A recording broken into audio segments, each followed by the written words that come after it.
glad that you're here as well. My second week, another guest that I am familiar with. Pretty exciting. Um, sometimes you start a project and you're like, I hope it works. I hope it's cool.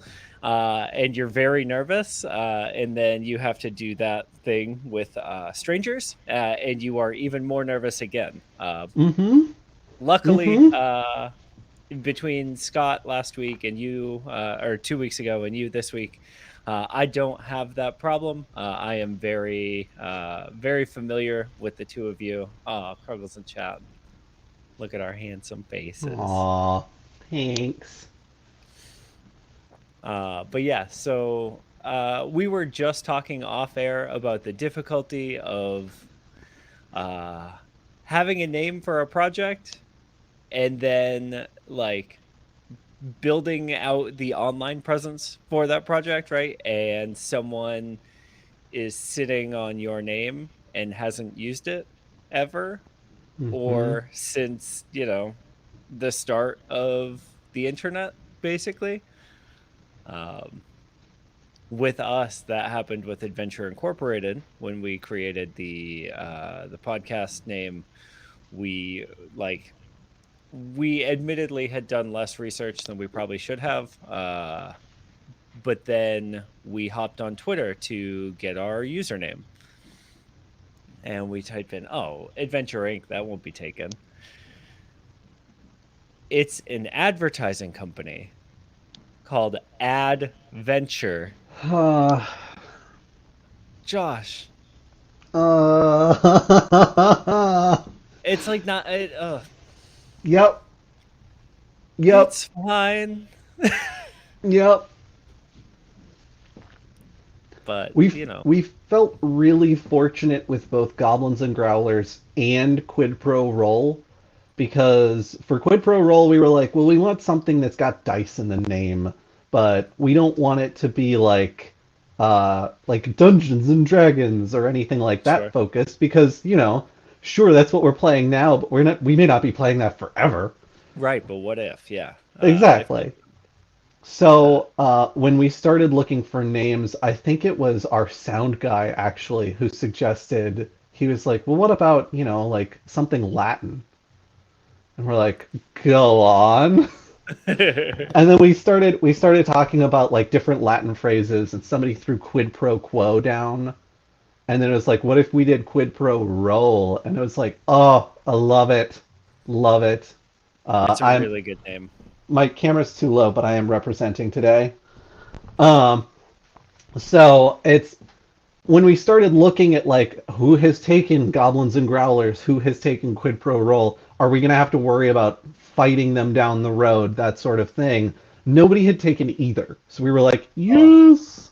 so lucky. But then Brandon and I are working on this potential new feed that's going to have like Dungeons and Dragons tips, different TTRPG systems, and things like that, which is super exciting. But coming up with a name for it was an absolute nightmare because we kept being like, oh my God, I've got the perfect name. And then we'd jump onto Google and we'd be like, oh, I didn't find anything on Google, so they must not exist. And then we'd start looking at like Apple Podcasts, and all of a sudden there they are. And I'm like, Yeah. no! And the reason they weren't on Google is because they haven't published anything since like 2013, and Google's like, no, that's dead, man. That's That's been the dead. worst, right? That's the worst. It's like, well, we can't publish a podcast with the same name as another podcast. It's not going to work. Yeah, it's terrible. All right, you know what? I think I'm going to do the intro to the show, since we are already getting into some digital media uh, problems here. I'm just going to hop in Uh-huh. and welcome everybody to the DragonCon Digital Media Track Creator Spotlight, a new bi-weekly feature on the Digital Media Track Twitch channel.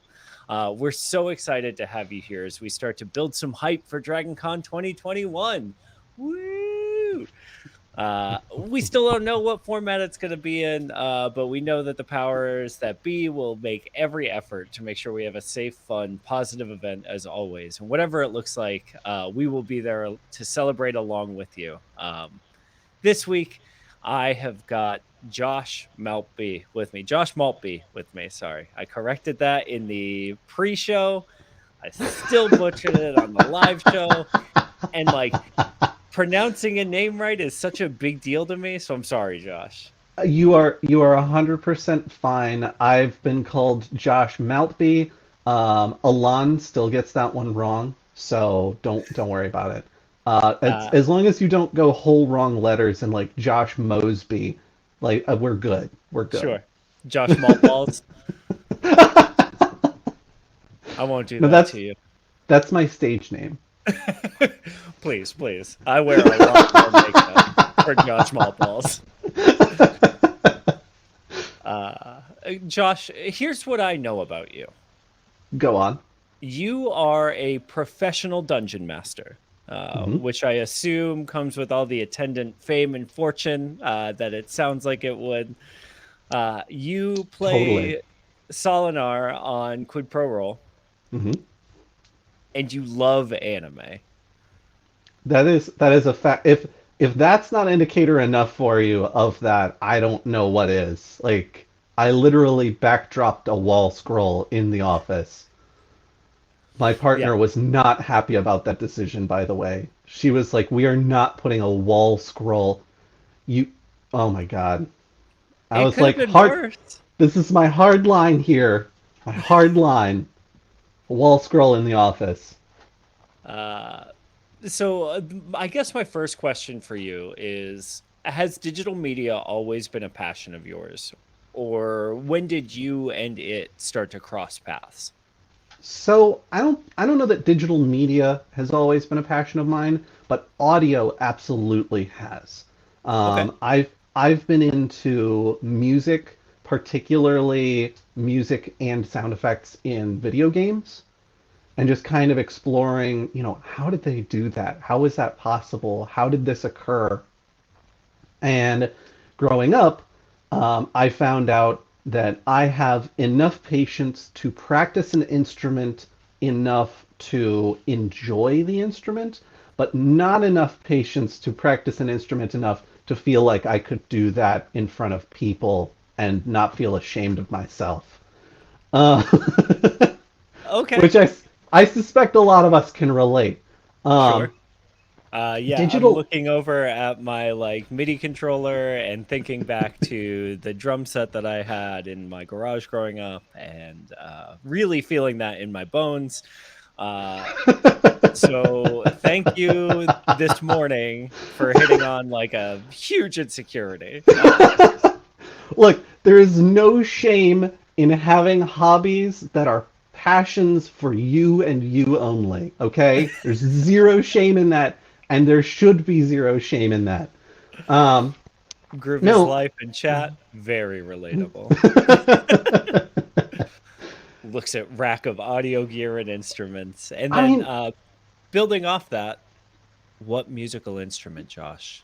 This was going to be my follow-up question. Silent Dreamer is like right on it. I agree. That's the question in my heart that I need to know the answer to.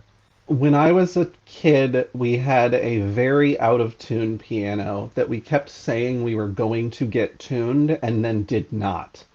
Um, before you go, wow, a piano, huh? Like, we got it for free from friends who didn't want it anymore. It was already out of tune when we got it.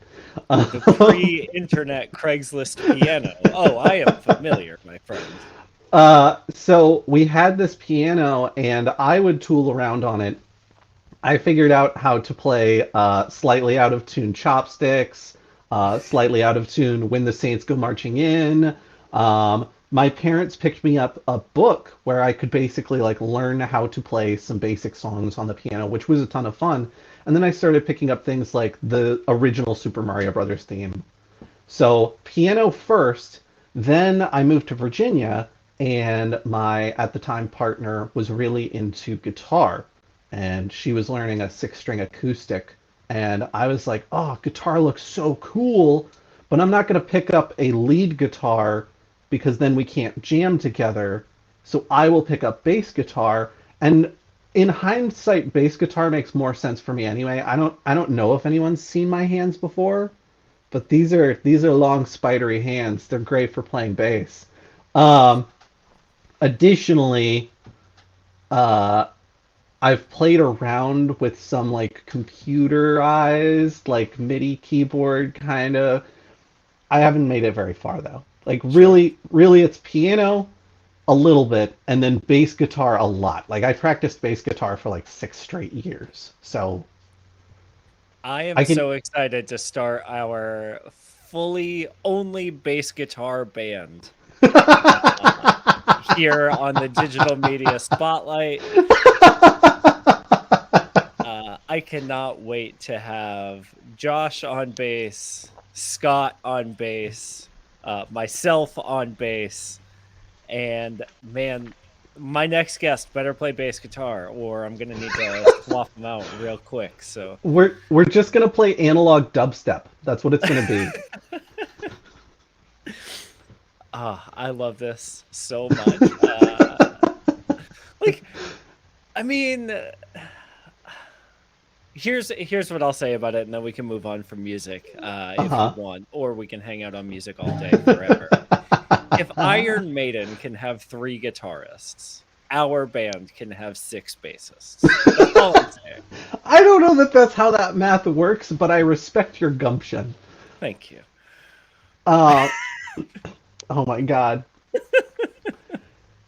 So halfway through learning bass, I started getting really into podcasts, which I think is where my current passion and enthusiasm for digital media really comes from. Sure. Listening to things like Welcome to Night Vale really brought me back to childhood. Listening to things like Prairie Home Companion or Car Talk, which I think we've discussed on Almost Daily Discourse. Yeah, uh, we did, which is a show on Twitch Wednesday nights live, twitch.tv/almostdailypod. Sorry, I had to there's clear my throat there, Josh. Something a there's promo something. got stuck in it. There, So weird. I hate when that happens. I'm glad you got it out, though. I'm glad you got it out. Thanks, me too. I feel better now. Uh, so, like, listening to stuff like that growing up, and then picking up things like Welcome to Night Vale, and at the time I was really into World of Warcraft, so I picked up a couple of World of Warcraft like discussion podcasts, Which which ones? oh my God, I cannot remember for the life of me. I just remember there was one where it was two guys and they discussed at length like things that were coming up in patches, different strategies for current battlegrounds, things you should be looking out for in raids. And the only problem I had with them, their information was fantastic. They pronounced everything wrong. There's like the orc capital city Orgrimmar, which is spelled Or Grimmar, they would pronounce Ogrimmar. And I'm like, why is it a silent R? Why would it be a silent R? They like all don't get me started on that. So the that was kind of like my foray into digital media was listening to all these podcasts, and I was like, man, that's so cool. Like, can you imagine being someone who just publishes this stuff, puts it out into the world, and then maybe someday, if they manage to get lucky enough, make some money or like go to some live shows or travel off of their podcasts. Like, how cool is that? Right. And And so one of the questions I have, just jumping in there real quick, is yeah. World of Warcraft came out in 2004, right? Hmm. Hmm. In 2004, I had a computer still running Windows 2000 Pro, and voice acting was a huge deal in games, right? Oh, for sure. Did they say the names of any of these places in World of Warcraft at the time? Like, could it like was people's assumption of how to pronounce the name something that could have been like a regional thing, right? Because like video game online communities weren't a big deal back then, right? If you used voice chat at all, it was like because you had the world's best computer and could run Counter-Strike and Skype at the same time. Like, I'm sorry, I don't think Skype was a thing in 2004 so much. I believe you mean Ventrilo. right, Ventrilo or TeamSpeak, right? Was that? Oh, TeamSpeak. Holy crap, there's a name I haven't thought of in forever. But it like a lot of communities for games were still local, right? It was still, hey, my buddy and I are going to play this and call each other on the second phone line that we have or whatever, right? Like, Yeah. so I wonder if that had anything to do with it or if these guys were just I mean, fucking drawn.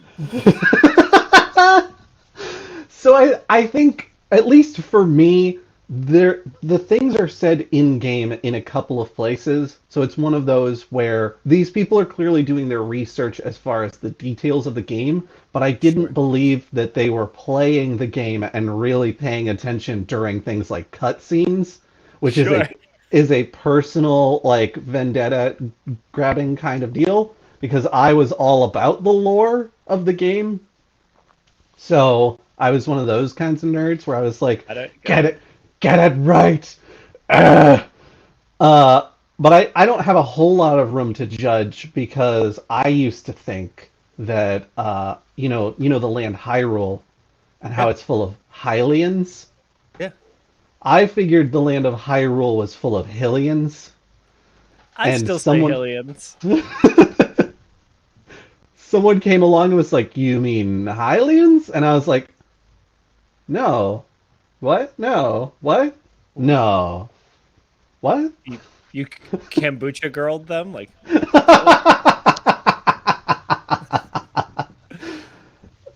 um. Oh my god.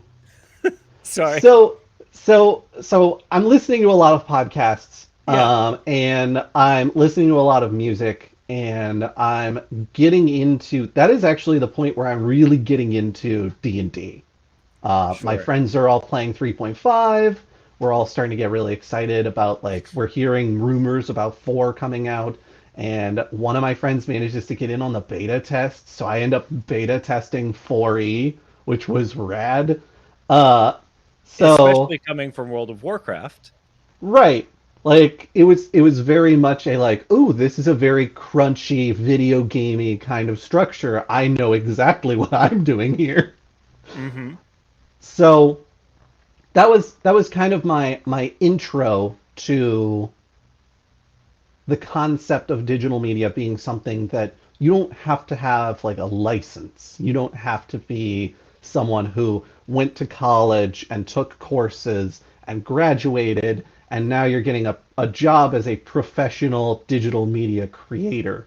Uh, I was watching things like Newgrounds and being fascinated by the fact that somebody was in their basement making these animations. Yeah, Like yeah. it's so cool.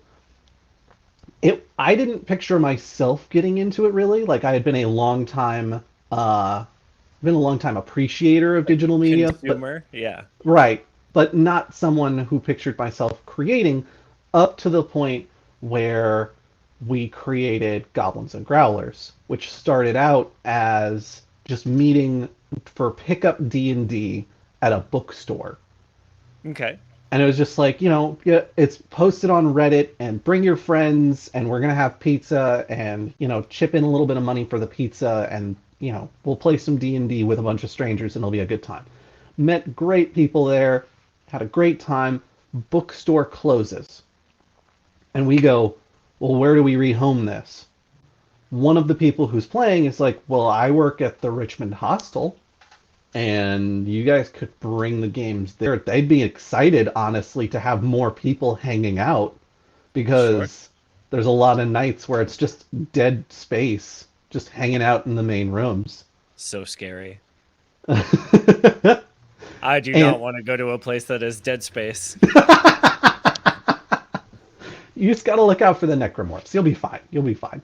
Um, and as we moved things into the hostel and we saw how excited the ownership of the hostel was to have us there, a few of us were like, there's a lot of breweries around Richmond. And there's no way that all of them are busy on like Tuesday nights. Yep. Yep. Yep. Yep. Yep. And so basically, what we did was we found out you can approach basically any public business that hosts people inside and go, "Hi, yes, we have a bunch of nerds that would like to come out and consume your products and sit at your tables for hours on end." And the businesses are like, "What? You do? Please bring them our way. That would be amazing." Yeah. Um, we turned it into a little bit of a business by making some agreements with the breweries about, hey, we want a few kickbacks. We want things like to be able to give our DMs a couple of free drinks every night. Sure. We want to make a little bit of money off of this. I won't go into any of those details, but like we created that business, and then at the instant we created that business, it's like, what else should we be getting into? And funny enough, Brandon, who is one of our founders, was like, we should be doing like a podcast or something where we're running these adventures on a podcast feed. And Alon and I are like, well, maybe, I don't know. And then Alon goes to DragonCon, and Alon sits in on a podcasting workshop. And after the podcasting workshop, I would have to ask him. Actually, you're having him on later, so It's you'd true. have to ask him who gave him the idea. But the after the podcasting workshop, he's talking to a couple of guys, and he's like, "Hey, like we were thinking about maybe doing this," and they're like, "Well, you have a captive audience. You should already be doing this. Like you Right. have people who come to you. You have like how many people at every game? Yeah, you should be doing a pod. You should probably be doing more than a podcast." That's awesome. I love that because yeah, like having a built-in audience is so much of the like core problem of It's starting a podcast, right? Like right. how do I find people to listen to my show? But y'all are like, "Oh yeah, we have, you know, 50, I 70 assume people coming yeah, out every week. I was going to say 20. Uh yes, the I, fact that you had 50 to 70 people coming out every week and you weren't pushing content to them was absolutely like whoever Alon talked to is probably feeling the same way I am. Like, oh, okay, Why? Why? Why aren't you yeah. already? Why are you asking me about this? Are you insane? If you don't, let me give you my podcast for them to listen to, right? Like, Yeah. Yeah. because as like now that you're in it, right? Like growing your audience is the like that's the secret sauce. Like how do you do that feels like the main question that like everyone asks each other, right? Right. Well, And and we so were we were a bunch of big idiots who had never done anything like this before.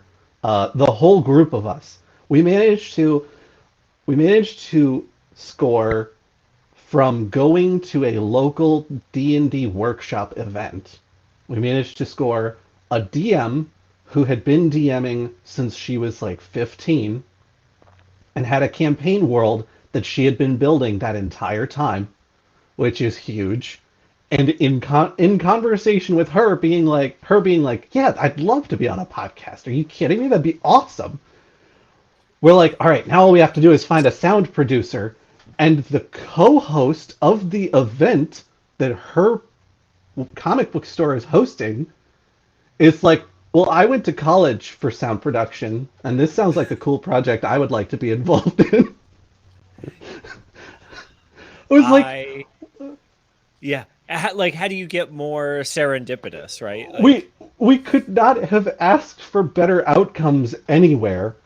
Um, so what I'm hearing is that the cast and crew of Quid Pro Roll is basically like uh if Jack had stumbled across the magic beans instead of trading them for a cow and was just like, "Oh, now I have a cow and magic beans.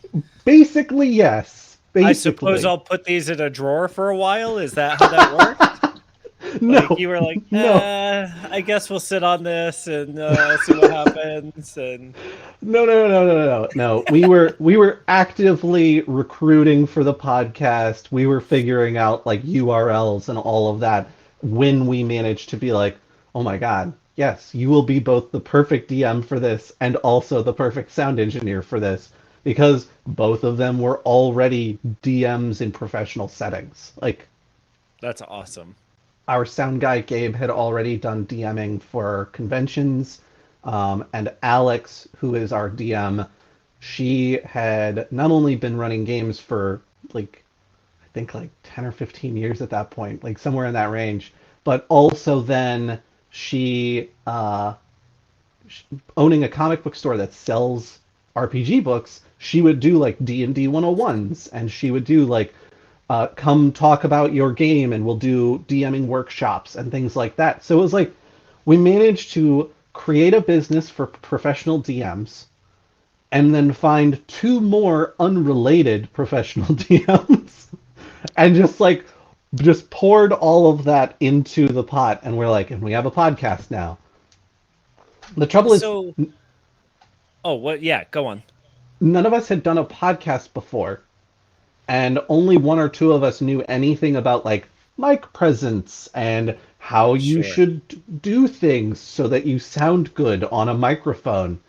And so Big time the shout out first to Alex, who I'm sure had to be like, oh Jesus. Okay, so a little bit, but mostly it was Gabe, who is our sound guy, who that's was what I meant. like Sorry. Yes. Gabe sitting there being like, so I'm gonna edit this and I'm gonna do my best. And we're gonna see how it goes. He has learned a lot since then. He's actually talking about going back and remastering some of the original episodes because none of us can listen to them. We have all tried at different points and we're like, this is awful. I cannot with any of this. Cruggles in chat. She is on my D&D podcast, adventuringpod.com. And sorry, geez. But she and I both feel exactly the same about our first episodes. And like, so I listened to y'all's first episode. I was just talking about this on ADD that like when I listen to a podcast, I listen to the very latest one that just came out and then go back and listen to the first just to like see, right? Because as a creator, I know that like my most recent episode is the one that I want people to judge me on, because that gives the best feel of where the show is going. Yeah. And then I have no problem if they go back and listen to the first one, knowing that like it it gets better, right? Like uh and y'all's first episode objectively is not as bad as you make it sound like it is. It is so much better than so many first episodes audio quality wise. Um I credit all of that to Gabe sure. because he still edited it, which is not what most first episodes you hear sound like. They sound Right. like someone who had a high school education and no experience using any audio editing programs at all went in and edited it, which Okay. You don't need to just like at us with that, Josh. look, you guys sounded great. Honestly, I think you guys' first few episodes of Adventure Inc. sound significantly better than the first few episodes of Quid Pro Roll. But maybe that's because I listened to Quid Pro Roll and I go, God, if I could do that again, I would do this and this and this and this differently. Where I listen to you guys' stuff and I'm like, well, it's early. Like they're still figuring out their characters and their microphones and stuff. Like, Yeah, I think everyone, like Silent Dreamer says, everyone like gives themselves a way harsher critique on their first than I think anyone else does, because especially in the creator space, like we all know what the headspace is going into a show, right? Like, is this going to be fun to do even? What am I actually like? The content that I'm making, is it is it something I'm gonna like? Is it something that I'm gonna keep doing? Is it something worth doing at all? Is anyone ever going to listen to it? Right? Like those are like the big questions that like float around in your head as you start a show. And so is my mic discipline good? And did I remember to cut my like coughs and like sneezes and stuff? Like that is all so secondary to what am I even doing here in front of this microphone? Uh, Right. and so I think like once we've answered those questions for ourselves of like, yes, this is something worth doing, then the audio becomes the only thing that we focus on. Like, why does it sound like garbage? Like, I'm so embarrassed, like the people that listen to the show are listening for the content. That's Like true. they are so much more forgiving of the audio side than creators are. Because I mean, real talk, like one of my favorite podcasts in the world ever since, coronavirus has been doing like home recordings, and they used to record in a studio. Uh it's Oh called yeah. it's called The Fighting Cock. It's a Tottenham Hotspur soccer podcast. Um their logo is a chicken on a soccer ball, by the way, the team's logo. And so the Fighting Cock is like just a dirty way to talk about their mascot. Uh-huh, uh-huh. But they've been all recording from home, and they were not podcasters to begin with. They don't have home setups. They live in England, and like space is at a premium. And so like they're calling in on computer mics and shit. And like Right. it sounds like people on a Zoom call at work, basically, Yeah. which Yeah. um is not the sound that I'm used to from this show. But I'm still listening every week That's fair. bec- because the audio quality that us as creators are always striving for, at the end of the day, as long as the content's good, it doesn't matter. Yeah, I feel like the audio quality is the thing that we get stuck on because it's the thing we have theoretically the most control over. Like Yeah. I can't control whether you listen to my podcast and you enjoy the content. I can hope, but I can't Right. there's no way for me to be like, "Oh, I'm going to make something that appeals to basically everybody." Because Right. it's not realistic. But the audio quality I can be like, oh, I should have bought a better mic, and then I should have sat closer to it, and then Yeah. and so like it ends up being this thing where the one thing you can beat yourself up on is You the just like, grind yourself to dust on. Yeah. yeah, Yeah. Yeah. basically, Well, yeah. and I think that part of like I can't control what people like, right? Is so important to remember, but on the other side, there's always going to be someone that like loves what you're creating. Oh my And God, as long when as we you're being like real for yourself and you love what you're creating, that's going to come through, right? oh hell yeah, You when had it. we Yeah, I was going to say it seemed opened like you had an anecdote here. I do. When we opened up our Patreon and we started advertising for it, we were like, well, what are some things like some goofy, like bonus content kind of stuff that we could put out there? We have had people come to us frustrated because they're like, I keep hearing amazing things about your bonus content, but none of it's on the main feed, and I feel like I shouldn't have to pay for it. And I'm like, that is a huge compliment because that means that the goofy stuff that we're like, we're going to put this behind a paywall because we don't want the public to know what kind of ridiculous nincompoops we are. You're that excited about it that you're like, God, I wish there wasn't a paywall there. That's Yeah. amazing. Um, We do the same thing with our show with like our patron content is ridiculous. It's right, insane. Like right. we just played these stupid Steph played a character named Foot Duo once who was Hmm. just like a Han Solo rip. Oh hell yeah. Like just so stupid. And like the patrons fucking love it.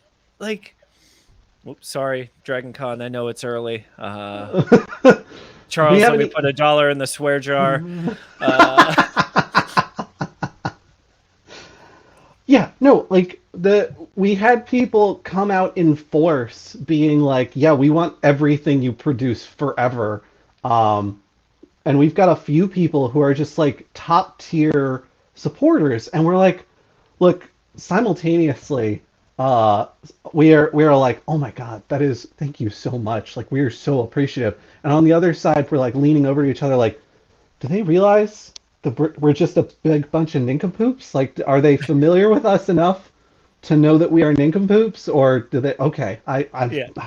I don't, we just accept it, I guess. Like, um, and honestly, you were talking about when your favorite Tottenham Hotspurs podcast went remote, and now they sound bad. We were fortunate because at the point that we had to go remote, we were just starting to get into Twitch streaming. So we were already starting to acquire some at home gear. But Mm-hmm. then additionally, um, we had enough money from patrons that we were able to pick ourselves up some home gear without having to dig super deep Oh, into our own pockets that's awesome. so that That's we could super awesome. continue sounding good for people because that was really important to us. Yeah. Um, and we did a couple of recordings early. There's a point where it's the Forest of Hair series, and we preface the whole thing. We're like, look, we just went remote. We're picking up new gear. We're figuring out what works and what we need to change out for other new gear. Uh, bear with us. And like the audio's kind of rough, but part of the reason the audio's kind of rough is that none of us is at the same table anymore, Right. and Yeah. the Like energy in the room. you don't have Gabe being like, "Hey man, look at the distance there, bud." Right. Into the mic. Into the mic. You also don't have, there's something about, and I know anybody who's been to a live like event or sports game is familiar with this as well. There's a huge difference between looking at someone on a screen and being like, yeah, I'm very excited about what they're doing, and being in the same room as other people who are very excited about what's going on. It's a Yep. huge difference. And we, oh my God, we have managed, I think, in my opinion, we've managed to bring a lot of that back, even though all of us are still on Zoom for all Yeah. of our recording. Um, but it's been a process because it's like you sit across the table from somebody and you can see like the little facial movements, the little twitches and ticks. Like you can watch as you tell a joke that's specifically for them. You can see the instant reaction and get that kind of gratification. Mm-hmm. Where Zoom, you've got that like 1.5, 2 second delay, and you're doing your best to still maintain that, but that like there's just enough of a disconnect that it feels like they're on a whole different planet. Right. All of a sudden, like that lean in that you get when you're telling a story or an anecdote or whatever, that like somebody is like, oh, I'm glued to this, like keep going, uh y- getting that in Zoom is exhausting for the people giving it to you. And like as you're trying to pull that out, right, like you're watching for these like tiny shifts in movement or whatever, and then your video freezes and you're like, everything's like ground to a halt. Yeah. We were really lucky because we like all lived in 5 different states. So like we didn't have a choice. I was in Texas for parts of our recording time. Steph was in either Rhode Island or Colorado or Texas. Like Mikey has been in Illinois and then now Massachusetts, and Anthony never leaves his house in Maine. Um, so like we've been virtual since we started the show, which has been a plus and a minus, right? When we get together for live shows, God, they're the most fun. They are just ridiculous because like our energy, like it's palpable, right? Like that excitement is like it feels electric. And then we're back in the like in our home recording studios later, and it's like it's still it feels normal to do it that way, right? Like it makes the live stuff feel like a real event. Oh yeah. And everything else just like and I'm sure y'all are getting to this point too now, a year and change into it where you're like, this is the way recording works. And when you get back in the studio for the first time, it's gonna be like, oh, oh yeah. I think we're gonna have to do bonus content at the point we go back into the studio because we're gonna be like cartoon characters ricocheting off walls. Yeah. Just It, like, yeah, we're back, baby! yeah. Like, I would recommend at least a couple of sessions where it's like this is just patron stuff. This weird bad stuff that like doesn't fit the narrative flow of our show at all. This is for the people that want to pay us money. Why is that, by the way? That like so I have a theory on this. I have a theory, which is that the reason we feel more comfortable doing the zany, ridiculous nonsense and being like, we'll put that on Patreon, is because those people have already displayed that not only do they like your product, but they like it enough that they're willing to pay for it. They're so there's like, like a lack please, of risk. Is that what please, you're please have my money because I'm so excited about who you are and what you do that it kind of it's the difference between showing up to a party and being the guest of honor at a party. Like that looseness that you feel when you're there. Like if you're the guest of honor, it's like everybody's here for me, baby. Yeah, like all right. Where if you're just at a yeah? party, it's like I hope people like me. I hope everyone's excited I'm here. Uh, I feel like that's Patreon. Like the higher someone is on your Patreon, where they're like, "Oh yeah, we're supporting the hell out of these people," the easier it is to be like. So we spent 20 minutes making different fart noises, and so we've created a fart noise soundboard, and we wanted you to have that. It is from us to you. Like it's there's just something about people are clearly so excited about who you are as a person that it is Mhm. easier than to be you for things that are just for them. Sure. I like that a lot. And it's funny because I I tend not to like worry.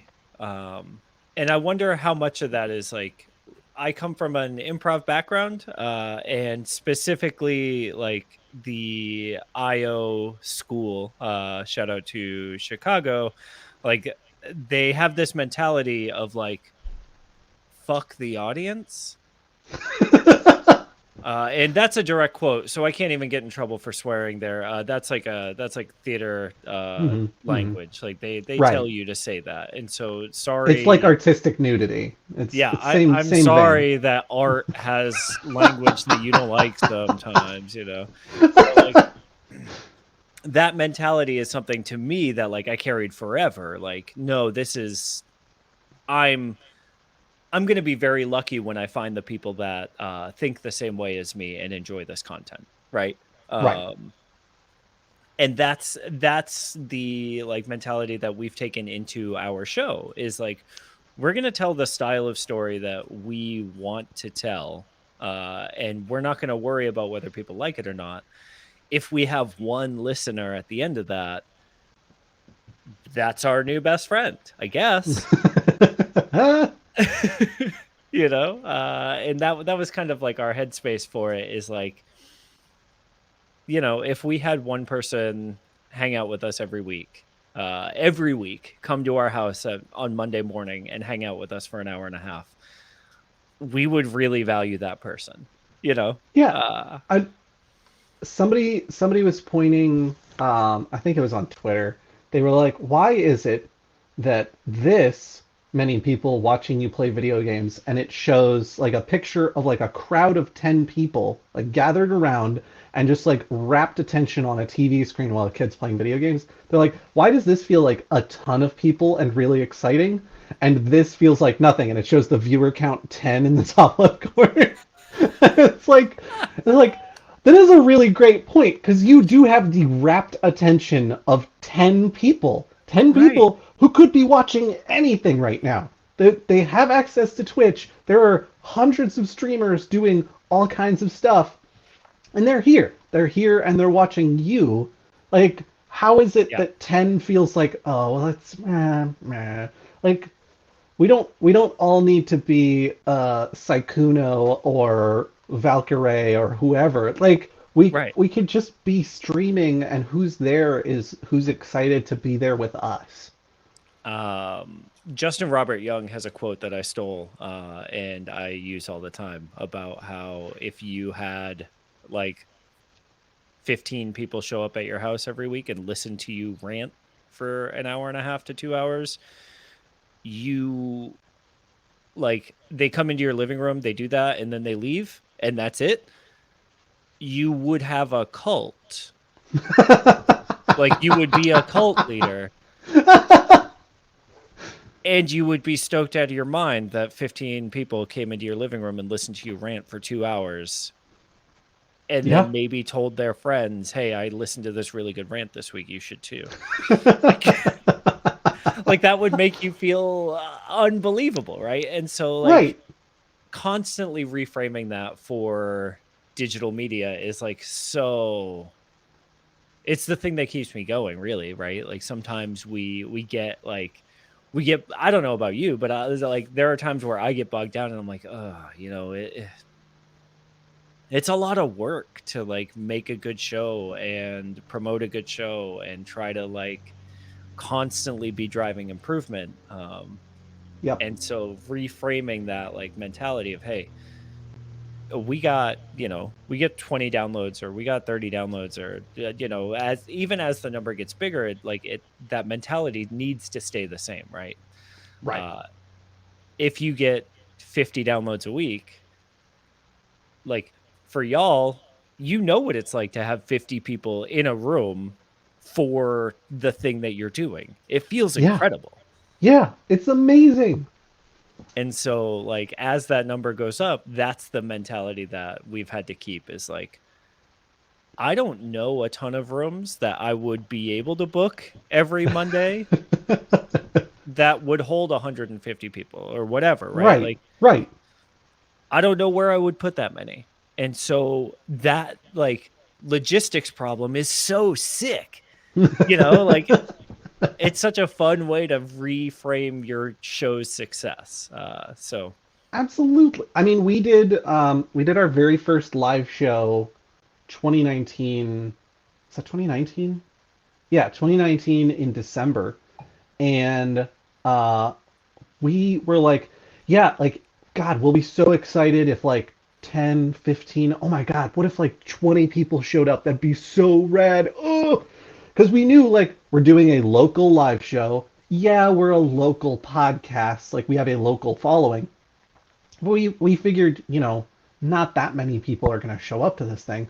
Between friends and family supporters and then fans of the podcast, we ended up with like 60 some people.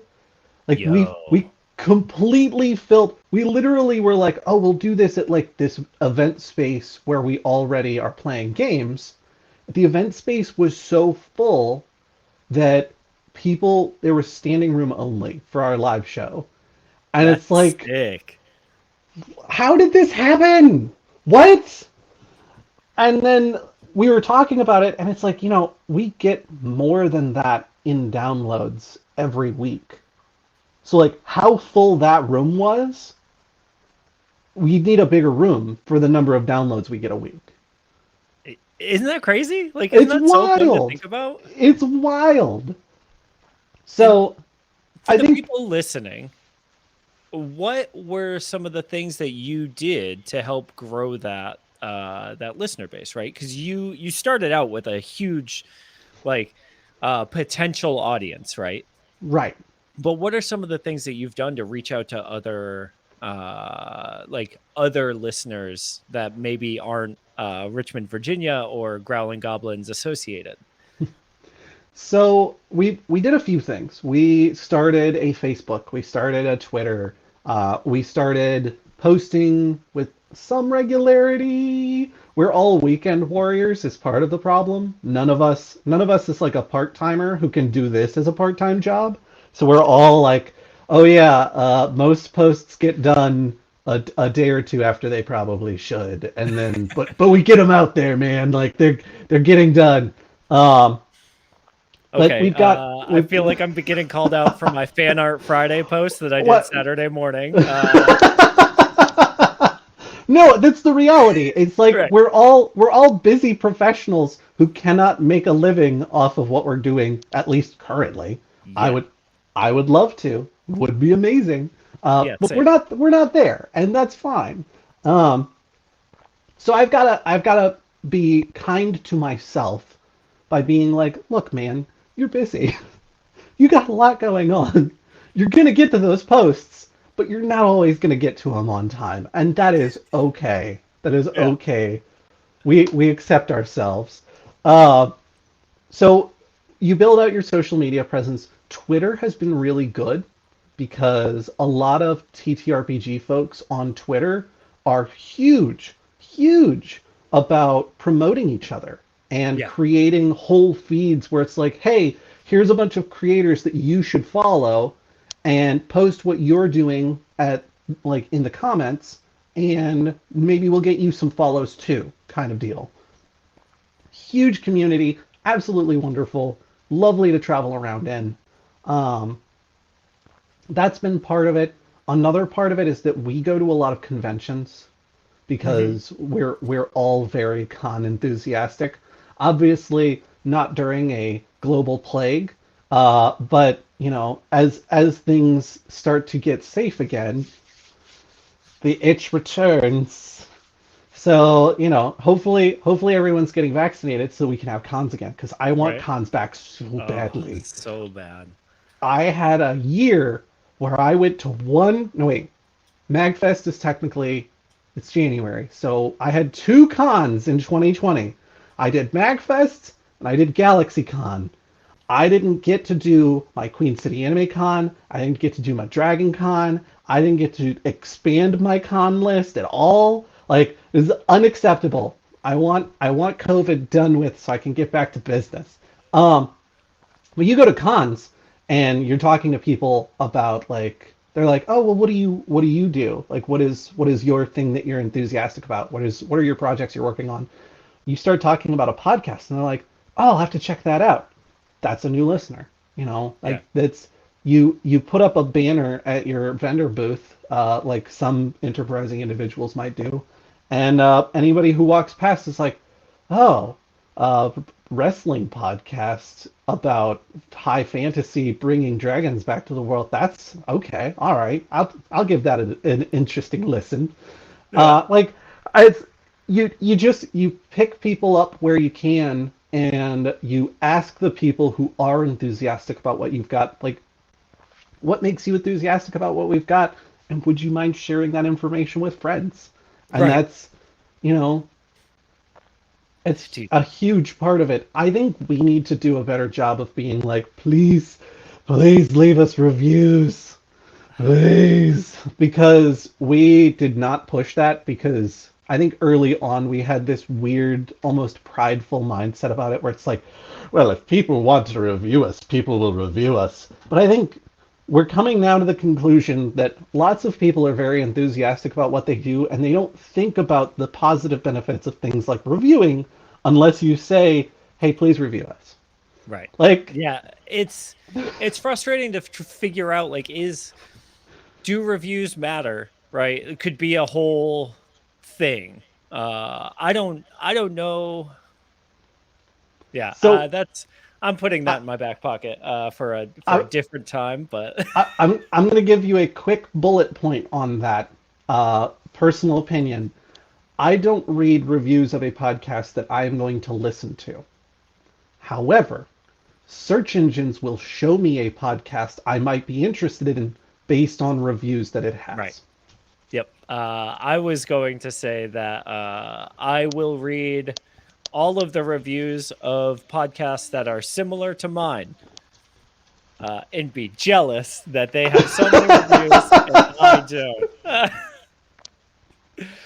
Uh, That speaking is as speaking as someone who I think has 16 reviews on Apple Podcasts right now, while you have like 53, I'm like, dang, those Adventure Inc. Those Adventure Inc. kids and their good reviews. those Ah. troublemakers. We are really Uh, fortunate that we don't have any haters in our reviews yet.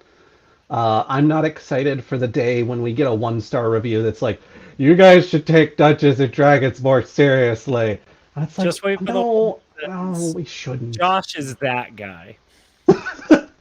We got one of those. Like when we first started, somebody was like, the guy that plays Gebetto is that guy at the table. And I was like, oh no, I don't want to be that guy at the table.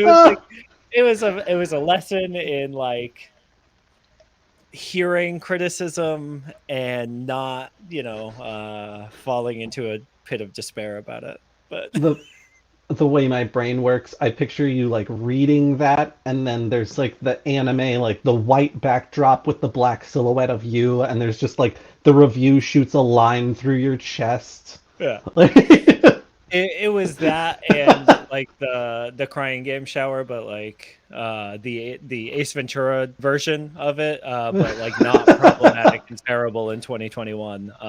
yeah, that's fair. Not So by the way, for anybody who hasn't watched Ace Ventura in a long time, don't. don't go back and revisit it. There's a lot of problematic stuff in there. Yeah, that movie that you loved when you were 12 turns out doesn't hold up in a lot of cases, Good especially Ace Ventura. good news, with the exception of one rant, and I think we all know the rant I'm talking about. It's a little ableist. Princess Bride 100% holds up. Not problematic. That's right. That's right. Everything we loved is problematic. Hashtag. So true, Scott. Oh my god.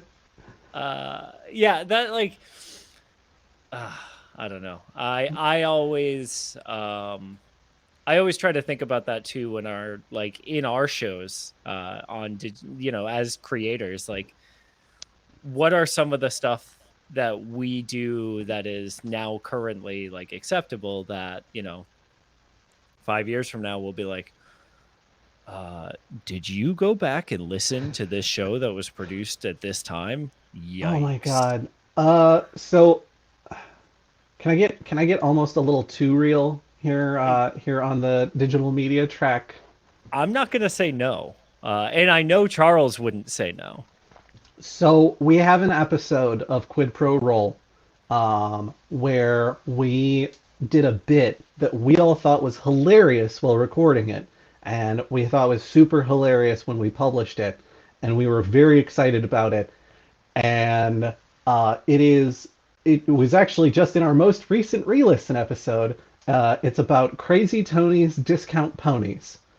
And the bit is like there's a price list for horses, and then there's ponies, and then below ponies is discount.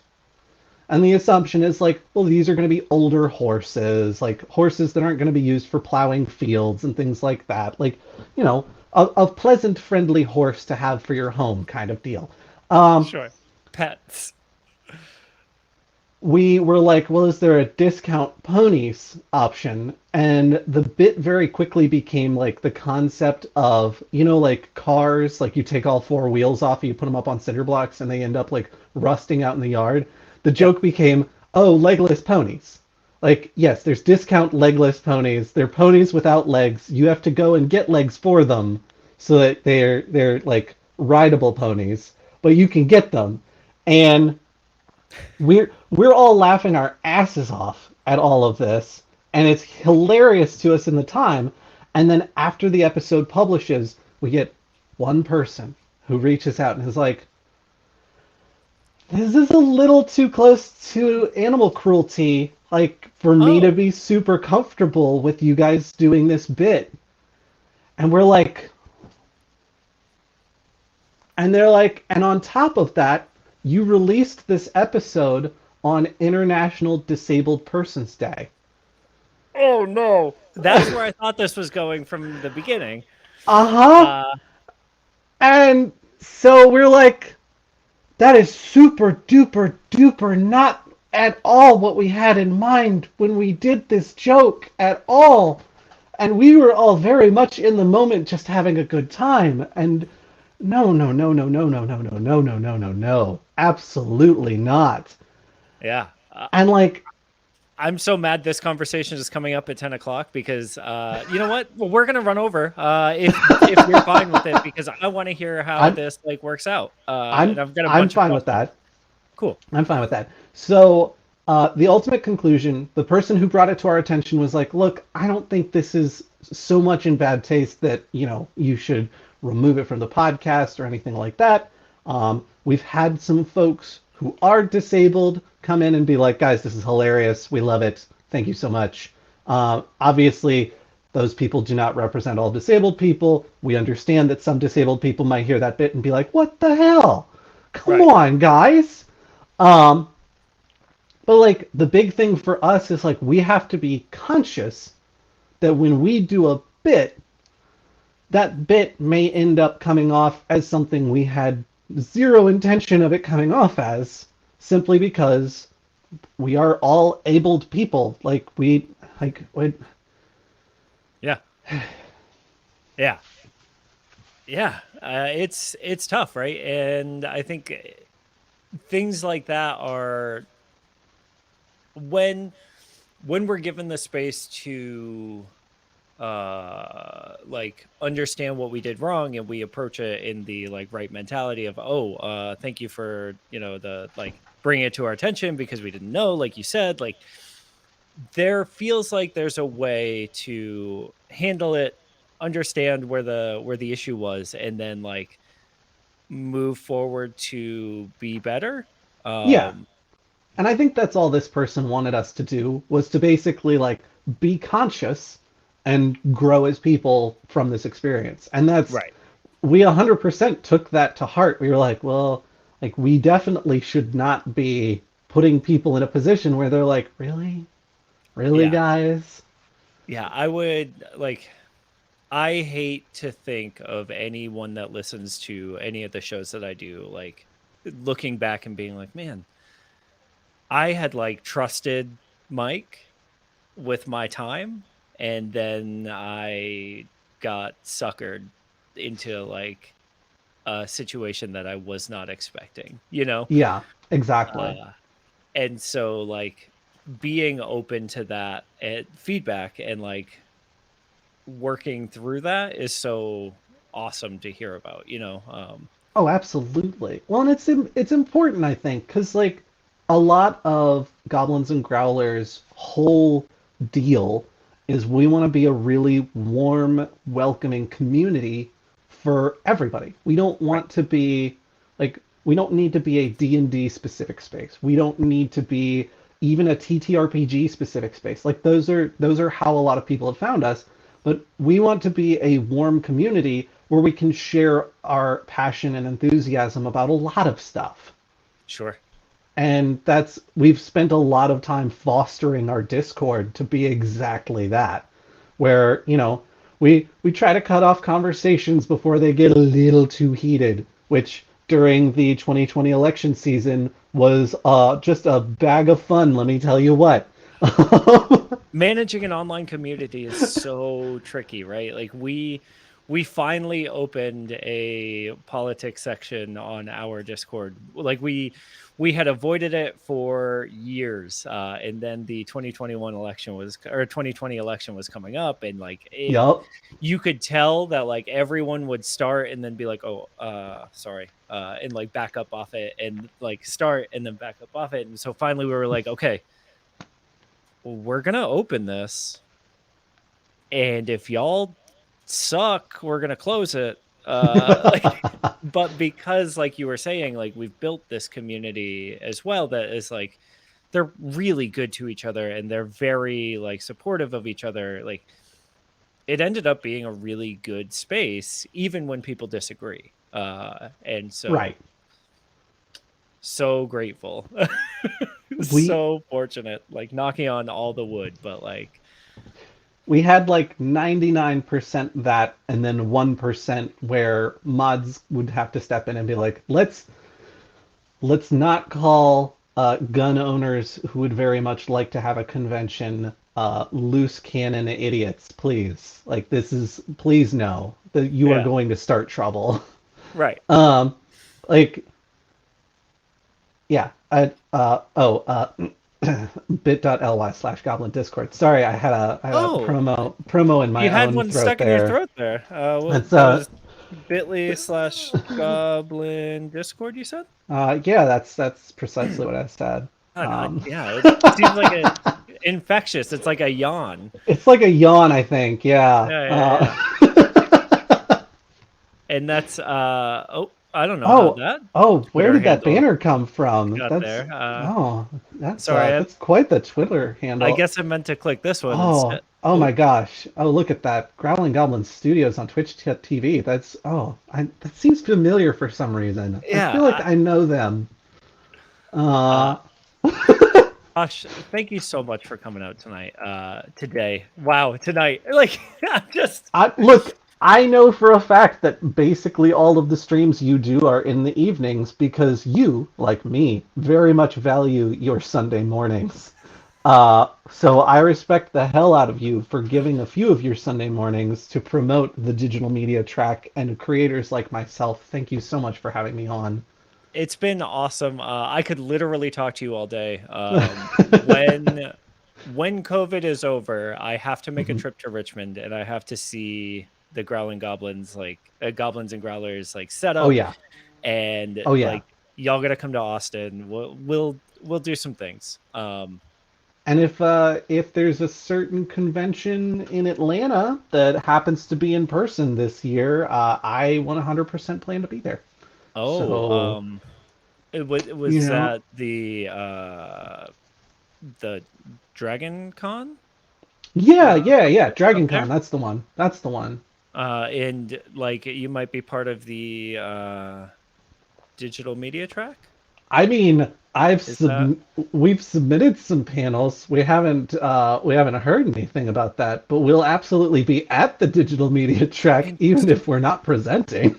Interesting. Okay. And, hmm and Josh, hmm one more time, where can people find you? So you can find me on Twitter at BlackCloakDM. You can Okay. find Goblins and Growlers at Goblins Growlers. You can find Quid Pro Roll at Quid Roll, as we showed a little bit earlier. You can also find us on Twitch at Growling Goblin Studios. And if you like what you're hearing, check out Quid Pro Roll on basically any podcasting platform that you can think of. We've tried to spread everywhere. If you have a podcasting platform that we're not on, tell us because we will get on there. We'll do what we gotta do. We'll grease some palms if we gotta. Um, and yeah, come hang out in the Discord, which is bit.ly/Goblin Discord, and chat because I basically live there. Like Mike can say I hang out in the Adventure Inc. Discord, but if you saw how active I am in the Goblin Discord, you'd be like, does this man have a day job? I'm not entirely convinced. Good. Good. Good. Good. That is, if you are Josh's boss, that is not true. He does No, not. I do a lot of work that my boss is definitely very aware of, for Yeah. sure. Yeah, Yeah. I don't spend all my time on. He's not in chat, is he? I don't know. Is Uh, Groove is for life your boss? only in Among Us. Great. Thank you again, everyone, for hanging out and joining us. This will go up on the Digital Media Track YouTube channel shortly. I am still hopeful that we will get to have a physical con and be close to each other. But if not, we will make the online con work again and kill it just like last year. But we will be back here on the Twitch channel in 2 weeks with Kate Shaw of Strange Animals Podcast. So tune in then. If you had fun hanging out today, tell your friends to check us out. Grab a morning coffee with us. Share the VOD when it does hit YouTube and invite everybody to follow the channel here. As we get closer to DragonCon 2021, we'll be doing even more stuff on the channel to hype everybody up. So we really appreciate the time you spent with us this morning. Hope your coffee was good. Mine was delicious.